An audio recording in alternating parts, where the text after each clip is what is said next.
Sego. My name is Cheyenne Brandt. I sit on the museum committee with Jijonhet Ungawano. We are working together with the County Museum and the Downey Wenjack Fund on a project focused on reconciliation. We are excited to have entered into this collaborative arrangement with our friends at McCully Museum. They have asked us to engage with them in helping to work towards reconciliation. Gundege is the closest Indigenous community to Prince Edward County, and we would like to form a deeper relationship with our neighbors. A volunteer committee has been formed, made up of community members, and we are very excited with the prospects of helping Indigenous artists and creators have an opportunity to showcase their work. We are so excited about this opportunity for us to creatively speak our truths and to educate the public about Indigenous peoples, including the Galyangeha of Gundege.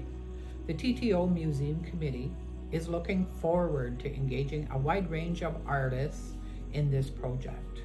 We anticipate the art to take many forms, from acrylic paints to sculptures to beadworks and or carvings, and we're so excited about this project. Welcome to McCully Heritage Park here in Picton, Ontario. It's the future home of A Path Forward, an exhibit partnership with the Gord Downie and Downey Wenjack Fund, the County Museums, and the Tyendinaga Language and Cultural Center.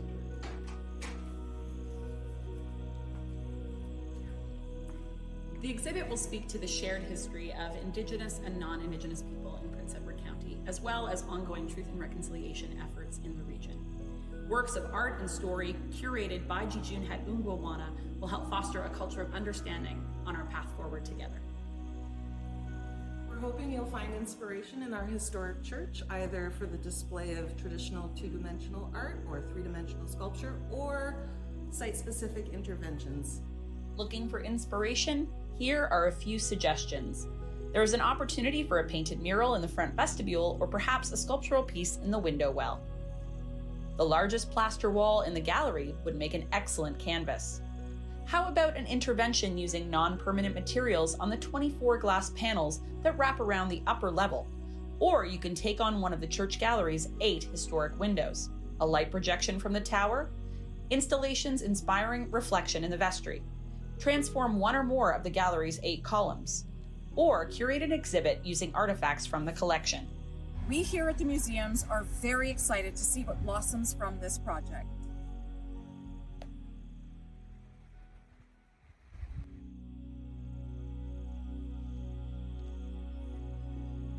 Hello, my name is Riley Goldsmith, Director of Programs and Operations for the Gord Downie and Downey Wenjack Fund. We're thrilled to be partnering with the Tyendinaga Language and Cultural Center and the County Museums on A Path Forward. Gord Downie challenged us all to do something to move reconciliation forward. The A Path Forward exhibit will provide visitors with the opportunity to learn about the history of Indigenous peoples in Prince Edward County, interact with Indigenous art and stories, and think about the meaningful ways that we can all move reconciliation forward, answering Gord's call. Thank you for contributing your art, story, and time to this project. We look forward to working with you.